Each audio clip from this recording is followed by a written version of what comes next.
ಗುಂಡ್ಲುಪೇಟೆ ಪಟ್ಟಣದಿಂದ ಕೇವಲ 2 ಕಿಲೋಮೀಟರ್ ಅಂತರದಲ್ಲಿರುವ ಪಂಜನಹಳ್ಳಿ ಗ್ರಾಮದ ರಸ್ತೆ ನಿರ್ಮಾಣಕ್ಕೆ ಹಲವು ವಿಘ್ನಗಳು ಎದುರಾಗಿವೆ. ಕೆಲ ದಿನಗಳ ಹಿಂದಷ್ಟೇ ರಸ್ತೆಗಾಗಿ ಪ್ರತಿಭಟಿಸಿದ್ದ ಗ್ರಾಮಸ್ಥರು ಮತ್ತು ಸಂಘಟನೆ ಪದಾಧಿಕಾರಿಗಳ ಹೋರಾಟಕ್ಕೆ ಮಣಿದಿದ್ದ ಲೋಕೋಪಯೋಗಿ ಇಲಾಖೆ ಕಾಮಗಾರಿ ಶುರು ಮಾಡಿತ್ತಾದರೂ ಅರ್ಧಕ್ಕೆ ಮೊಟಕುಗೊಂಡಿದೆ. ಪಂಜನಹಳ್ಳಿ ಗ್ರಾಮದ ಮುಖಂಡರು ಸೂಕ್ತ ರಸ್ತೆ ವ್ಯವಸ್ಥೆ ಇಲ್ಲದೆ ಬೇಸತ್ತು ಲೋಕೋಪಯೋಗಿ ಕಚೇರಿ ಮುಂಭಾಗ ಕರ್ನಾಟಕ ರಕ್ಷಣಾ ವೇದಿಕೆ ಪ್ರವೀಣ್ ಶೆಟ್ಟಿ ಬಣದ ಪದಾಧಿಕಾರಿಗಳೊಟ್ಟಿಗೆ ಪ್ರತಿಭಟನೆ ನಡೆಸಿದ್ದರು. ಬಳಿಕ ಸ್ಥಳ ಪರಿಶೀಲನೆ ನಡೆಸಿದ ಅಧಿಕಾರಿಗಳು ಕಾಮಗಾರಿ ಪ್ರಾರಂಭ ಮಾಡಿದ್ದರು. ಮೊದಲಿಗೆ ಮೆಟ್ಲಿಂಗ್ ರಸ್ತೆ ನಿರ್ಮಾಣ ಮಾಡಿ ಕಾಮಗಾರಿ ಮುಂದುವರಿಸಿದ ವೇಳೆ ಅಕ್ಕಪಕ್ಕದ ಜಮೀನು ಮಾಲೀಕರು ಕೆಲಸ ಮಾಡದಂತೆ ತಡೆಹಿಡಿದಿದ್ದಾರೆ.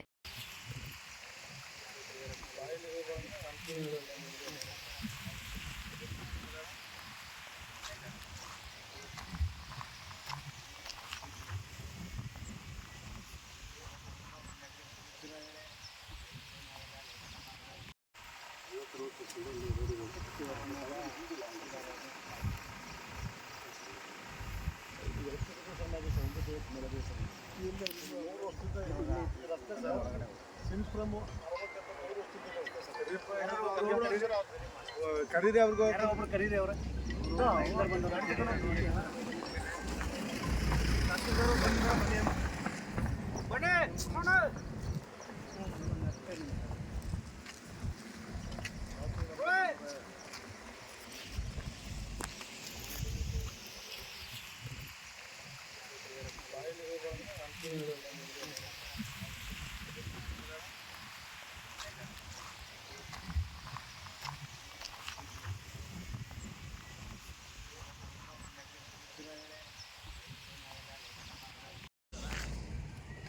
ಆಯ್ತು ಮಾಡ್ತಾ